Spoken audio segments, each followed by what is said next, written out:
నామానికి స్తోత్రం కలుగును గాక. ప్రభువైన యేసుక్రీస్తు నామములో యూట్యూబ్ చూస్తున్న వారికి, గ్రూప్లో ఉన్న వారికి, సంఘ బిడ్డలందరికీ కూడా ఈ సాయంకాల సమయంలో ప్రభు పేరిట వందనాలు తెలియజేస్తూ ఉన్నాను.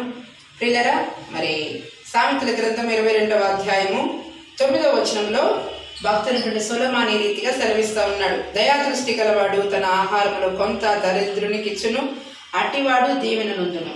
చిన్న ప్రార్థన చేసుకున్నాం. పరిశుద్ధాత్మ తండ్రి, మీకు వందనాలు, స్తుతులు, స్తోత్రాలు చెల్లిస్తూ ఉన్నాం. ప్రభువా, ఇంతవరకు సజీవంగా ఉంచి నీ పాదాల చెంతకు నడిపించినందుకు వందనాలు. చదవబడిన ఈ వాక్య భాగం ద్వారా దివ్యమైన మీ సందేశాన్ని విడుదల చేసి మేము పొందమని యేసు నామములో ప్రార్థించి అడిగి వేడుకుంటున్నాం తండ్రి, ఆమేన్. దయాదృష్టి గలవాడు. పిల్లల దృష్టి మామూలుగా మనము కంటి హాస్పిటల్కి వెళ్ళామనుకోండి, అక్కడ వాళ్ళు మనకి లాంగ్ సైట్, షార్ట్ సైట్ అని చెప్తూ ఉంటారు. కానీ ఇది ఆత్మ సంబంధంగా మనసుకు సంబంధించినటువంటి దృష్టి. కఠినమైనటువంటి మనసుతో చూస్తే అది కఠినమైన దృష్టి అవుతుంది, కానీ దయాహృదయంతో చూస్తే అది దయాదృష్టి అవుతుంది. కాబట్టి దయాదృష్టి గలవాడు ఏం చేస్తాడు అంటే పొరుగు వారి మీద దయ చూపుతాడు.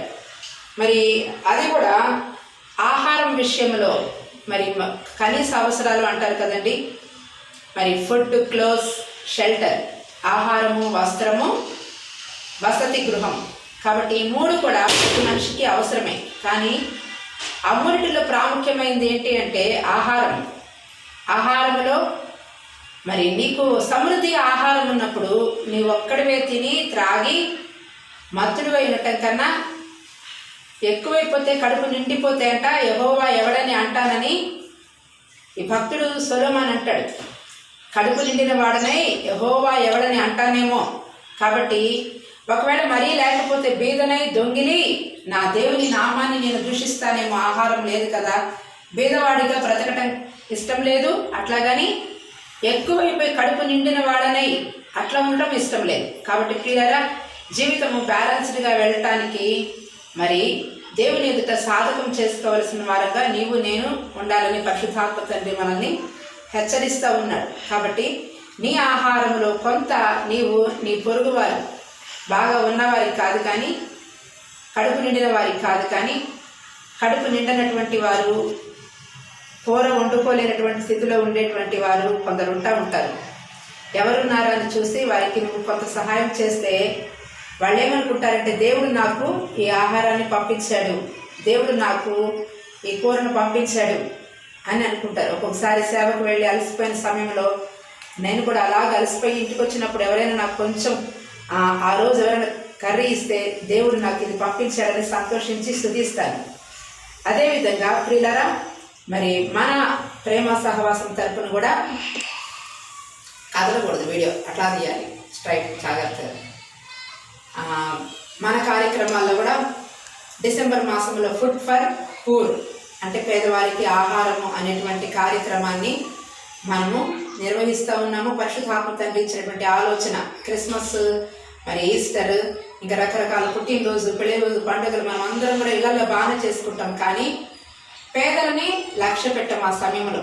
కానీ యేసుప్రభు వారు నువ్వు విందు చేయాలి అనుకుంటే మొట్టమొదట బీదలైన వారికి, అంగహీనులకు, మరి అలాగ వీధుల్లో పడిపోయి ఎవరిస్తారా కొంచెం ఆహారం అని చెప్పేసి నన్ను ఎదురు చూసేటువంటి వారికి నువ్వు పోయి కొంత ఆహారాన్ని నువ్వు ఇచ్చినట్లయితే వాళ్ళు ఆహారం తీసుకొని నీకు ఏం చేస్తారు అంటే చేతులు ఎత్తి దండం పెడతారు. ఎందుకని అంటే వాళ్ళు ఏమీ లేనటువంటి వారు. కాబట్టి నువ్వు ఏదైనా సహాయం చేయాలి అంటే ఏమీ లేనటువంటి వారికి నువ్వు సహాయం చేస్తే ఏం కలిగిద్ది నీకు అంటే దీవెన కలిగిద్ది అని బైబిల్ గ్రంథంలో భక్తుడు సొలొమోను రాస్తూ ఉన్నాడు. కాబట్టి నీ జీవితము, నా జీవితము, కూర్చున్న మనందరి జీవితము, ఇంకా ఈ వీడియో చూసినటువంటి ప్రతి ఒక్కరి జీవితము దీవెనలోనికి వెళ్ళాలి అంటే నీ ఆహారంలో నీవు కొంత అంతా ఇవ్వమని దేవుడు చెప్పట్లే. ఎందుకంటే నీ స్వధర్మము నువ్వు చేయాలి, నీవు నీ బిడ్డలు తప్పక తినాలి.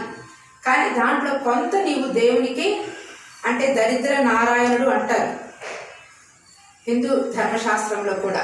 కాబట్టి దరిద్రులలో దేవుడు ఉంటాడు అని వారు కూడా నమ్ముతారు. అందరూ నమ్మేది అదే. కాబట్టి యేసుప్రభు కూడా ఏం చెప్పారంటే నిన్ను వల్ల నీ పొరుగు వారిని ప్రేమించును. కాబట్టి మంచి పట్టు చీరలు కట్టుకున్నటువంటి వారిని నీ స్థాయికి తగ్గ వారిని ప్రేమించడం కంటే నీకన్నా దీనస్థితిలో ఉన్న వారిని ప్రేమించి దీవెన నొందమని పరిశుద్ధాత్మ తండ్రి సెలవిస్తా ఉన్నాడు. దేవుడి మాటలు దీవించింది గాక. ఆమేన్. చిన్న ప్రార్థన చేసుకుందాం. ఇంతవరకు మరి వీడియో తీసినటువంటి పవన్ సాయికి ప్రేమ సహవాసం తరపున వందనాలు తెలియచేద్దాం. మరి చిన్న బిడ్డని దేవుడు దీవించాలని కూడా మనమందరూ కూడా ప్రార్థన చేద్దాం. పరిశుద్ధాత్మ తండ్రి మీకు వందనాలు, స్తుతులు, స్తోత్రాలు చెల్లిస్తూ ఉన్నాం. ఈ సాయంకాల సమయంలో నీవు ఇచ్చిన దివ్యమైన వర్తమానాన్ని బట్టి వందనాలు, స్తోత్రాలు అయ్యా. నీ వాక్యాన్ని అనుసరించేటువంటి జీవితాన్ని మీరు అనుగ్రహించి మహిమ పొందుకోమని మీ దయకు మీ కృపకు అప్పగించుకుంటూ మీరు మాకు తోడయండి, వర్ధల చేయవలసిందిగా ఇంతవరకు వీడియో తీసిన నీ ప్రియకుమారుడు పవన్ సాయిని కూడా మీరు దీవించండి. బిడ్డ చదువులు మీరు తోడయండి, వర్ధల చేయండి అయా. నిశ్చయముగా మీ దీవెన పొందేటువంటి బిడ్డలంగా నీ దీవెనకి మేము వారసులుగా ఉండటానికి మీరు కార్యం జరిగించి ఈ పరిచయను మీరు ఆశీర్వదించండి. ఈ సాయంకాలపు దీవెనలతో నింపమని యేసు నామములో ప్రార్థించి అడిగి వేడుకుంటున్నాం తండ్రి. ఆమేన్. ఆమేన్. ఆమేన్. May God bless you all.